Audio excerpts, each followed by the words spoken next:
if you're an NFL fan, and you probably are because if you're watching this, you probably have already heard the news. Kyler Murray signed an absolutely massive deal, dude. Absolutely bloody massive, dude. I can't believe how. I'm trying not to swear. I'm trying, even though it's gonna happen. I'm trying not to swear, and I'm gonna censor myself out. But anyway, Kyler Murray signs a massive 5-year, $230 million contract. Hide the money, y'all. There's poor people around. With your broke ass. And also, with the best part too, this is the best part, is that not only is it 5 years, 5-year deal that we locked him up on, it's actually a 7-year deal now, because this is a contract extension from the previous contract he was already on.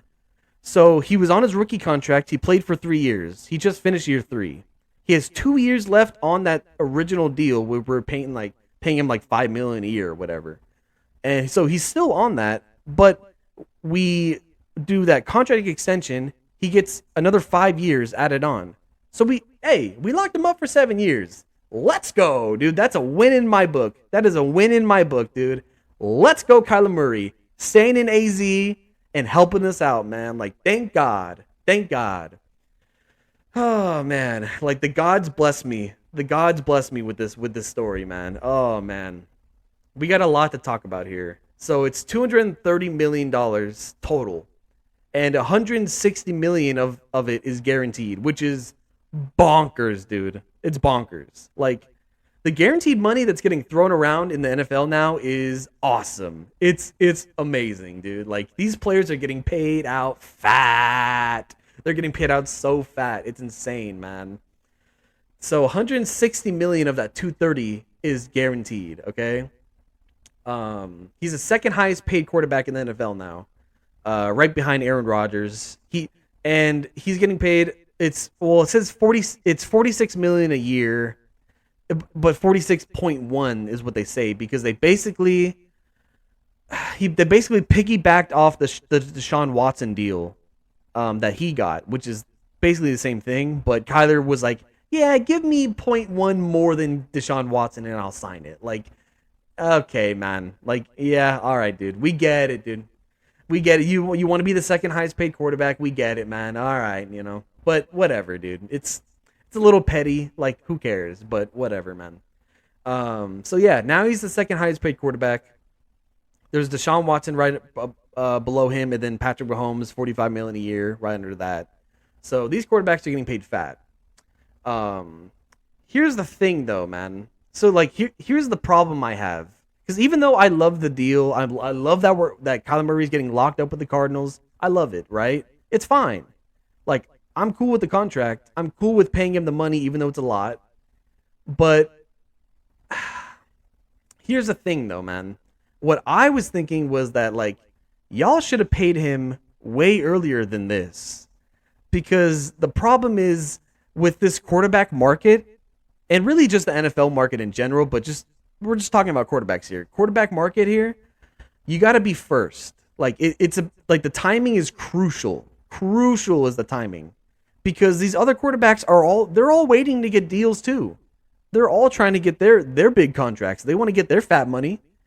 So, like, but what really happens with the quarterback market in NFL is that one guy gets paid the highest contract, and then the next talented quarterback that's up for a contract, they're gonna go, okay, I want that guy's money. Pay me a little bit more than that guy, and then it's gonna keep building. And so, like, the next guy is gonna want a little bit more money.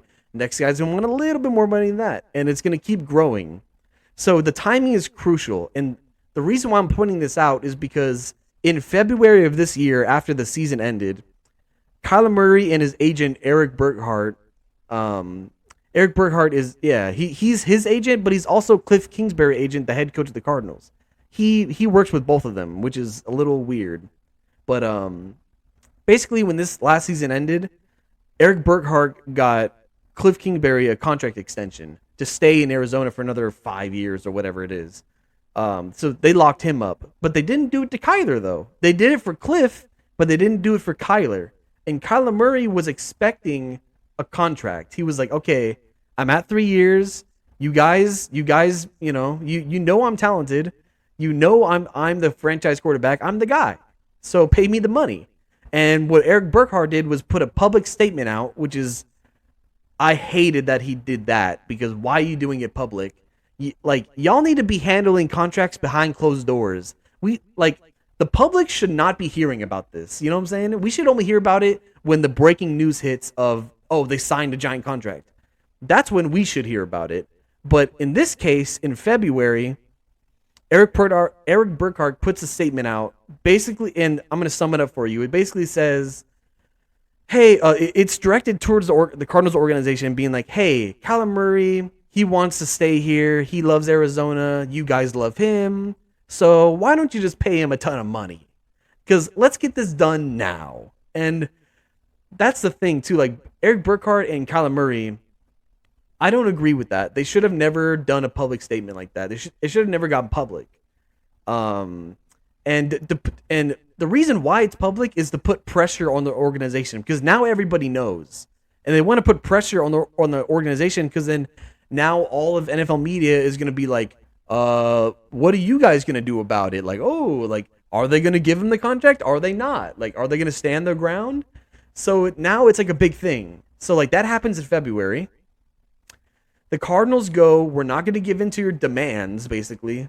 We're not going to give in. We're going to wait it out. Like, don't worry. Like, we're going to have private talks about this behind closed doors, but we're not doing this publicly, and we're going to wait it out. We need more time.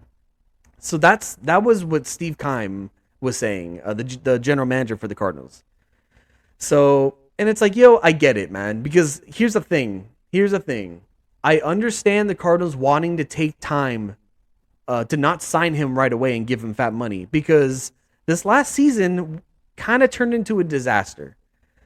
Basically what happened was they go on like a 10-game win streak in the beginning of the season. They're kicking everyone's ass.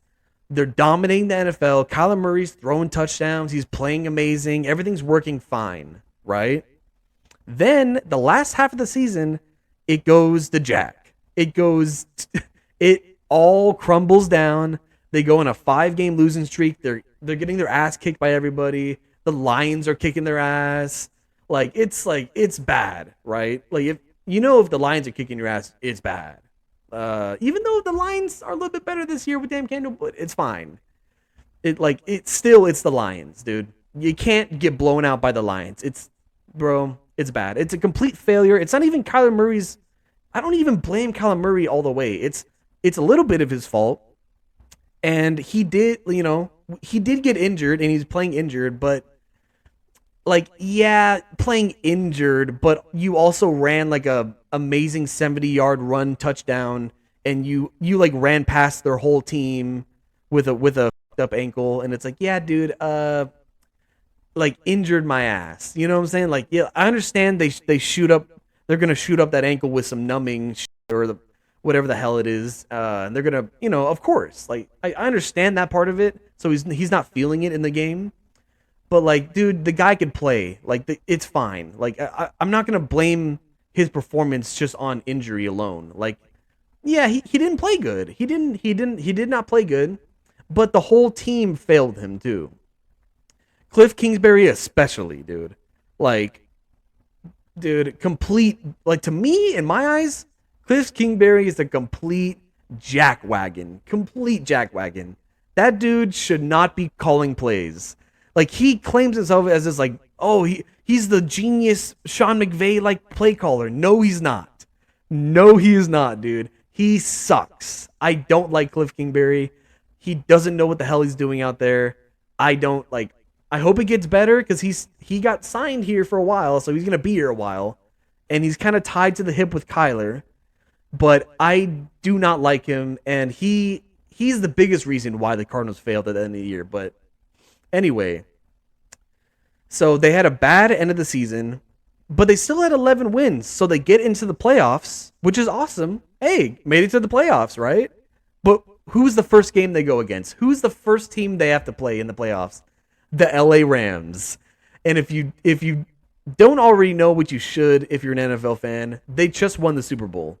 So clearly they were the team to beat, and the Cardinals had no business being there because Kyler Murray played single-handedly his worst game of his entire career. High school, college, NFL. Like, he's never had a game this bad. I mean, dude, he was getting thrown around in the pocket, throwing a random pick six. He was like, I mean, he couldn't do anything. He couldn't run. Well, I won't even say he couldn't run. He chose not to run, which is also an issue. That's a whole nother thing, man. But kind of plays into the contract thing. Like, I'm not going to run and get injured and then not get a contract. I get it. But, dude, you're in a playoff game. Let's try to win, you know? That's my mentality. Let's try to win at all costs. But whatever, dude. I get it. Trying to secure the bag, whatever. But it was his worst game by far ever. Played terribly. It's not even all his fault because Cliff Kingsbury was a freaking jackwagon, as I said. Complete jackwagon. The team, like, the offense failed him. The defense failed him. Like, nobody came to play. It was bad. It was bad. But anyway, so that happens, and then the season ends, and then in February, which is like right when the season ends, Kyler Murray and his agent are like, hey, you guys need to pay us big money. Hey, I'm your quarterback, right? Pay me money. And it's a bad look. It's a bad look. Because, like, so, like, if the Cardinals do pay him right when he demands it, then they're giving in to his demands, and they're also... I know that everybody would question the Cardinals for doing that at the time because they just saw Kyler Murray play so bad in the last part of the season and the playoffs, and they're like, you're really going to pay that guy $40 million a year? I get it, dude. I get why they didn't do it at the time, but they waited too long, though. And, like, in hindsight looking back, we're like, yo, like, that was a bad move, man, to not pay him then. Because here's the thing, dude. Let's be real. The Cardinals, in their entire, like, 100-year franchise history, have never, ever drafted a quarterback this talented as Kyler Murray. Ever. They've never drafted, like, some high-profile, super talented quarterback. Never, dude. They've always had these, you know, whatever quarterbacks, or they go sign Kurt Warner when he's old, or they go sign Carson Palmer when he's old, and that's great, and, you know, they're awesome. I love those guys. But we've never drafted a young quarterback like this that's so talented. And here's the facts. When they drafted Kyler Murray, they were the worst team in the league. 3 wins. Worst team in the league, right? And then 3 years later, they have 11 wins and they're in the playoffs. So that's huge. That's a huge step. Even though it was a disaster.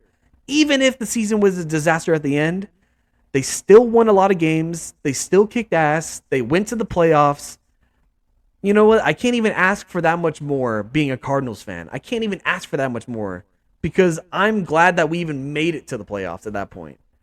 Like, we shouldn't have even been there because how bad they were playing, but whatever. So, here's what happens. Deshaun Watson signed his deal on March 21st, 2022.